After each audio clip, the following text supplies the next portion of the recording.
नमस्कार, मैं हूँ मनविंदर। एमबीएन नेटवर्क पे आप सभी लोगों का बहुत स्वागत है। चुनाव सिर पर हैं, शायद अगले 2-3 दिन में इलेक्शन कोड ऑफ कंडक्ट भी जारी हो जाए और चुनाव से पहले मुद्दों को तलाशते दल, पार्टियाँ, लोग, समुदाय कुछ भी कह लीजिए, वो कुछ भी करने को तैयार हैं, कुछ भी कर गुज़रने को तैयार हैं। ये वो लोग हैं जिन्हें अपनी हार बिल्कुल सामने दिखाई दे रही है और उनसे ये सहन नहीं हो रहा कि सामने वाला जीत रहा है तो क्यों जीत रहा है? मतलब ये राजनीति में पहली बार ऐसा दिखाई दे रहा है कि कौन जीत रहा है और कौन हार रहा है। ऑब्वियसली नरेंद्र मोदी जीत रहे हैं, तीसरी बार प्रधानमंत्री बनने वाले हैं, लेकिन कुछ ऐसे दल हैं, मतलब अपने देश की बात छोड़िए, जो बाहरी ताकतें हैं, उनसे भी ये देखा सुना नहीं जा रहा कि नरेंद्र मोदी दोबारा सत्ता में आ रहे हैं। क्यों? क्योंकि नरेंद्र मोदी का जो कद है, वो दुनिया के पटल पर भी इतना ऊँचा हो गया है, उसका ग्राफ इतना ऊँचा हो गया है कि उनको भी लगता है कि अगर तीसरी बार नरेंद्र मोदी आते हैं, तो उनके कद छोटे हो जाएँगे। नमाज़ी को पुलिस की लात पर बात हो रही है। मैं असली बात पर आती हूँ। तो नमाज़ी को पुलिस की लात पे बात हो रही है, मुल्ला मौलाना बहुत कुछ कह रहे हैं। तमाम सोशल मीडिया पर इसकी बयानबाज़ी हो रही है। अभी तक लगातार केवल शुक्रवार का पहला वीडियो ही नहीं, तमाम सारे वीडियो उस सड़क पर नमाज़ पढ़ते हुए लोगों को जो पुलिस वाला हिट कर रहा है, उसको लेकर के चर्चाएँ हो रही हैं। ऑब्वियसली कोई उसको सही बता रहा है, कोई उसको गलत बता रहा है। इस मुद्दे पर 2 धड़ों में लोग बँटे हुए हैं। लेकिन कुछ ऐसे लोग हैं जिन्हें दिल्ली की शांति रास नहीं आ रही है। अब मुल्ला मौलाना बहुत कुछ कह रहे हैं, तो जो बात निकल के आ रही है, मौलाना क्या कह रहे हैं? मौलाना ये कह रहे हैं कि सड़क पर नमाज़ पढ़ना गलत है। तो ये साफ़ है कि हर नमाज़ी को सड़क पर जिसने नमाज़ पढ़ी उसने गलत किया, तो वो गलती क्यों? अब सवाल ये भी उठ रहा है कि धर्म के मामले में लोग कम गलती करते हैं। आई मीन धर्म को लेकर के लोग गलतियाँ करते हैं, जैसा कि यहाँ भी देखने को मिल रही है। लेकिन जब आप भक्ति भाव में होते हैं, तब आप गलती कम करते हैं। जो लोग भगवान को मानते हैं, ये उन्हीं पर बात लागू होती है। हर एक पे ये बात लागू नहीं होती। आई मीन मैं अगर पूजा कर रही हूँ, तो मैं ये सोचूँगी कि इस पूजा में कोई गलती ना हो जाए। यानी कि पूरे विधान से पूजा हो। हम शाम को धूप-बत्ती भी करते हैं, तो बिल्कुल एकदम ये समझिए कि उसमें ऐसा कोई लंबा-चौड़ा काम नहीं होता, लेकिन फिर भी हम ये सोचते हैं कि हम हाथ धो कर के, हाथ-मुँह धो कर के, साफ-सुथरे होकर के भगवान के सामने जाएँ। और इसी तरीके से जैसा कि मौलाना लोग कह रहे हैं कि सड़क पे नमाज़ पढ़ना ठीक नहीं है, तो फिर ये गलती क्यों हुई? आई मीन सड़क पर क्यों? चलिए मान लीजिए कि उस पुलिस वाले ने नमाज़ियों को मतलब 2 या 3 नमाज़ियों को लात मारी उसने, जो वीडियो शो कर रहा है। उसने लात मारी, बात समझ में आती है, लेकिन सवाल ये है कि अगर कोई बस मार जाती, कोई बड़ा वाहन उसका पहिया उन नमाज़ियों पे चढ़ जाता, तो मैं उन लोगों से ये पूछना चाहती हूँ कि लात बुरी है या बस का पहिया? अच्छा, बहुत सारी बातें अब धीरे-धीरे निकल के आ रही हैं। मुफ्ती आदिल जो उसी मस्जिद से जुड़े हुए हैं, उन्होंने बहुत स्पष्ट कहा कि हमारे यहाँ सड़क पर नमाज़ नहीं होती। हमारी कमेटी के लोग नज़र रखते हैं। दैट्स ग्रेट, होना भी चाहिए और सड़क पर नमाज़ ना पढ़ें, लेकिन शुक्रवार की नमाज़ 2 बार पढ़ाई जाती है। ये वाक़ई में बहुत अच्छा नियम बनाया है कि 2 बार पढ़ते हैं नमाज़ ताकि जगह कम ना पड़े। एक बार दोपहर सवा 12 बजे, सवा 1 बजे और दूसरी नमाज़ सवा 2 बजे होती है। तो ये उनकी सफाई ठीक है, लेकिन ये क्यों हो रही थी? 2 बार नमाज़ क्यों पढ़ते हैं? ताकि लोग प्रॉपर जगह पर नमाज़ पढ़ें। अब इसके साथ ही वो सफाई तो दे रहे हैं कि सड़क पे जो नमाज़ पढ़ी गई वो गलत है। लेकिन अब वो ये क्या कह रहे हैं कि जो मुफ्ती आदिल हैं, वो ये कह रहे हैं कि चौकी इंचार्ज मनोज कुमार को सस्पेंड करना काफ़ी नहीं है। और वो ये भी कहते हैं कि चौकी इंचार्ज मनोज कुमार ने एक नहीं कइयों को लात मारी है, नमाज़ पढ़ते वक़्त। ये हिंदुस्तान को शर्म करने वाली घटना है, ब्ला-ब्ला। अब देखिए, हिंदुस्तान को शर्मसार करने वाली घटना तो ये भी है कि राष्ट्रीय राजधानी में अगर कोई नमाज़ सड़क पे अता कर रहा है, सड़क पे सजदा कर रहा है, सड़क पे नमाज़ पढ़ रहा है, तो ये भी तो हिंदुस्तान को बहुत शर्मसार करने वाली बात है। अब मुफ्ती आदिल साहब को ये पता है कि ये जिस मस्जिद से बात कर रहे हैं, वो मस्जिद किसी ज़माने में बहुत छोटी-सी जगह होती थी। धीरे-धीरे, धीरे-धीरे अ, एनक्रोचमेंट करते-करते इस समय वो जो मस्जिद है काफ़ी बड़ी है।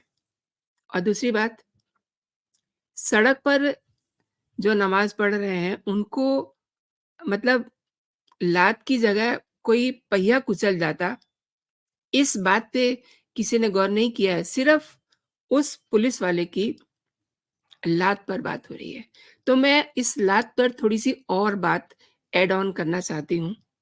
देखिए, पुलिस वाले ने जो किया,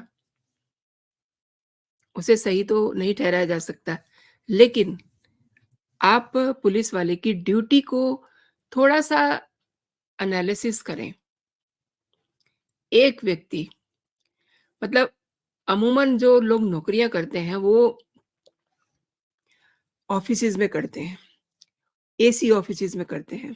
सरकारियों में भी, सरकारी डिपार्टमेंट्स में भी और प्राइवेट में तो ख़ैर बहुत बढ़िया सुविधाएँ होती हैं। और आप पुलिस वाले की ड्यूटी देखिए, जो यातायात को व्यवस्थित कर रहा है।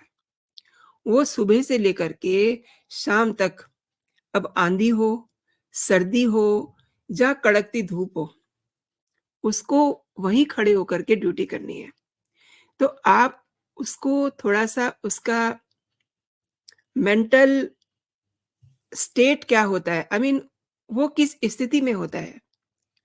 अब अगर वहाँ कोई दुर्घटना हो जाए, तो उसको ये डर होता है कि उसके ऑफ़िसर उस पर तो बरस जाएँगे और उस पर तब भी कार्रवाई होगी।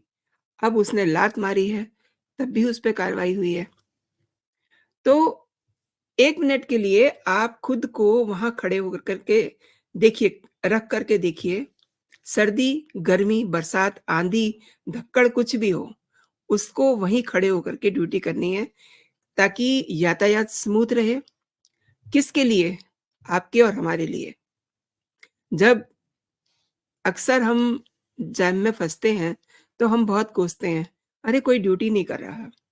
अब ऐसी जब चीज़ें सामने आती हैं, सड़क पर नमाज़, अब कुछ लोग ये भी कह रहे होंगे कि सड़क पर तो जुलूस भी निकलते हैं। तो मैं ये बताना चाहती हूँ कि जुलूस एक जगह खड़ा नहीं होता।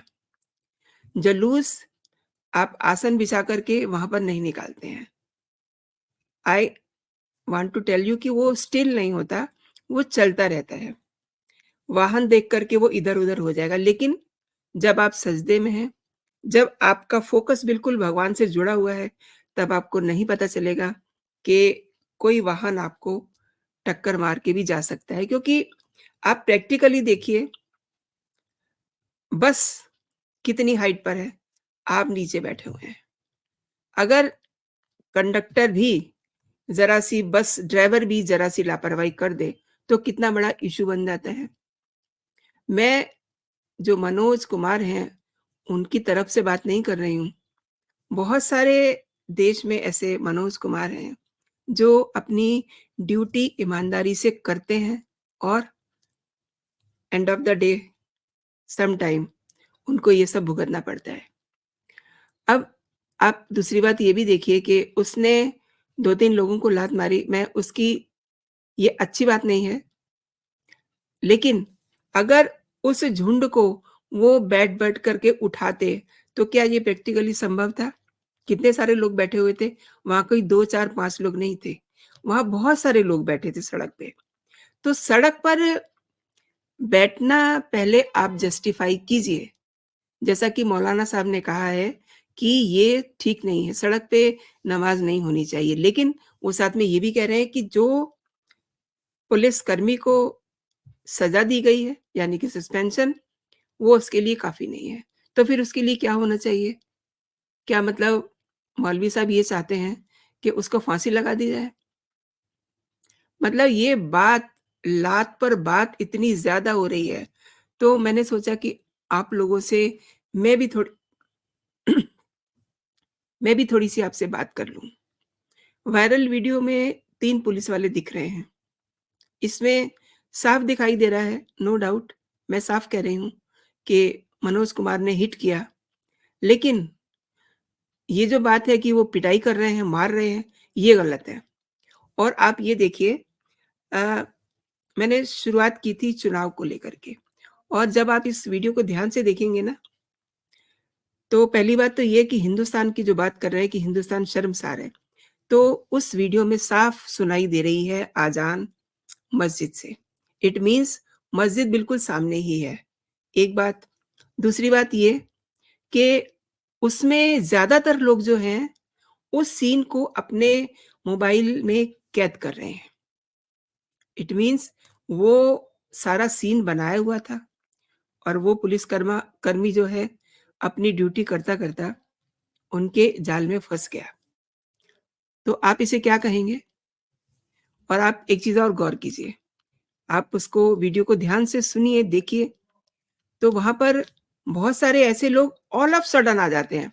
मतलब पुलिस वाला आ रहा है, उसके साथ 2 लोग और हैं, अ, सजदा कर रहे हैं, लोग नमाज़ अदा कर रहे हैं, लेकिन ऑल ऑफ सडन उस पर इस तरीके से झपटते हैं, नहीं लगता कि ये सब कुछ पहले से ही प्लान किया हुआ था?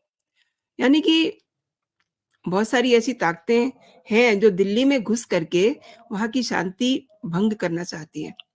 उनमें मैं जो फर्जी किसान शंभू बॉर्डर पे बैठे हुए हैं, मैं उनको भी साथ में गिनती हूँ, क्योंकि उनकी भी बड़ी दिल की इच्छा है कि वो दिल्ली में आएँ और वहाँ आकर के अव्यवस्था फैलाएँ। दिल्ली देश की राष्ट्रीय राजधानी है। वहाँ पे मतलब बड़े-बड़े आपके दूसरे देशों के भी लोग रहते हैं। अब किसान जो हैं किसके दम पे कूद रहे हैं, सबको पता है कि शंभू बॉर्डर पे क्या हो रहा है, खालिस्तानी उनको किस तरीके से भड़का रहे हैं, और उनके साथ आईएसआई भी, और आप पार्टी का और कांग्रेस का इसमें बहुत बड़ा रोल है। ये लोग इसलिए ये सब करने की पैरवी कर रहे हैं, इन लोगों का जो कुछ भी ये कर रहे हैं, किसानों की पैरवी कर रहे हैं, किसानों को कह रहे हैं, मतलब अरविंद केजरीवाल ने तो, दिल्ली के सीएम अरविंद केजरीवाल ने तो एक दिन अपने विधानसभा में ये कहा था कि ये बेचारे किसान दिल्ली आकर के रामलीला मैदान में बैठना ही तो चाह रहे हैं, इनको क्यों नहीं बैठने दिया जा रहा?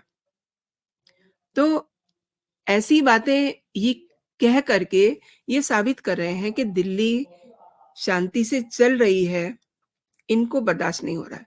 ये चाहते हैं कि वहाँ थोड़ी भसड़ मच जाए। जैसे ये नमाज़ियों का अगर हम देखते हैं सीन, तो ये भी कुछ-कुछ वैसा सही है। मतलब बड़ी अजीब-सी बात है, सामने मस्जिद है, फिर भी सड़क पे नमाज़ अदा की जा रही है। मौलवी साहब खुद कह रहे हैं कि ये गलत है, ये जायज़ नहीं है। लेकिन अब वही मौलवी कह रहे हैं कि नहीं, जो सस्पेंशन है पुलिस वाले का, इवन चौकी इंचार्ज भी, उस पे भी कार्रवाई हो गई है। तो क्या चाहते हैं? और दर्शकों, मैं आपसे भी चाहती हूँ कि आप भी बताएँ कि इसमें आपको क्या सही लगता है? अब जब मौलवी साहब कह रहे हैं कि सड़क पे नमाज़ नहीं होनी चाहिए, तो फिर मतलब आप अगर पूजा कर रहे हैं, आपको पता है कि आप गलत पूजा कर रहे हैं, ये कितना जायज़ है? दूसरा, सड़क पे आप यातायात रोक रहे हैं, ये कितना जायज़ है? तीसरी जो सबसे बड़ी बात है मैं फिर उसी बात पे आ रही हूँ जो मैंने शुरुआत में बात की थी, कि लात पे बात हो रही है। उन नमाज़ियों पे अगर पहिया चढ़ जाता, तो जान चली जाती किसी की भी और किसी के भी घर का चिराग बुझ जाता और उसके बाद जो हंगामा होता, उसको लेकर के जो तमाशे होते, अभी तो एक हिट किया है पुलिस वाले ने, उस पे इतने प्रदर्शन हो रहे हैं। अगर कोई बस चढ़ जाती, तो आप देखते कि दिल्ली में क्या हाल होता? आप व्यूअर्स आप ज़रूर मुझे बताइएगा कि आप इस बारे में क्या सोचते हैं? क्योंकि जो कुछ भी ये हुआ है, ये सब एक तरह से शांति भंग करने की साजिशें हैं। अच्छी-भली दिल्ली जो खुशहाल है, जो चल रही है अ, स्मूथ है, उसमें एक तरह से खलल डालने की कोशिश है। यानी कि इसे यूँ कहिए कि ये साजिश है सुलगाने की, दिल्ली के कुछ हिस्सों को। वो तो ये अच्छा है कि हर व्यक्ति अपने काम में जुटा हुआ है, लेकिन कुछ लोग ऐसे भी हैं जिनका काम ही यही है कि वो माचिस की तीली जेब में डाल के घूमते हैं कि कहीं कुछ लगे तो उसमें आग लगा दें। तो दोस्तों, आपने पूरा वीडियो मेरे साथ देखा, बहुत-बहुत धन्यवाद आपका। और जैसा कि मैंने आपसे कहा है कि आप अपनी टिप्पणी ज़रूर दीजिएगा। इस वीडियो को अगर आपने पसंद किया है, तो इसे आप शेयर भी कीजिए, क्योंकि सोशल मीडिया पे वो वीडियो बहुत ज़्यादा वायरल हो रही है। इसलिए आप इस वीडियो को जो मैं कह रही हूँ, उसको भी आप वायरल कीजिए। एंड अभी तक अगर आपने मेरा चैनल सब्सक्राइब नहीं किया, तो मेरे चैनल को सब्सक्राइब ज़रूर कर लीजिए। बेल आइकन दबाना ना भूलिए ताकि मेरे सभी नोटिफ़िकेशन आप तक पहुँच सकें। अभी के लिए इतना ही दोस्तों। आप अपना और अपनों का ख्याल रखिए। खुश रहिए, स्वस्थ रहिए। जय हिंद, जय भारत।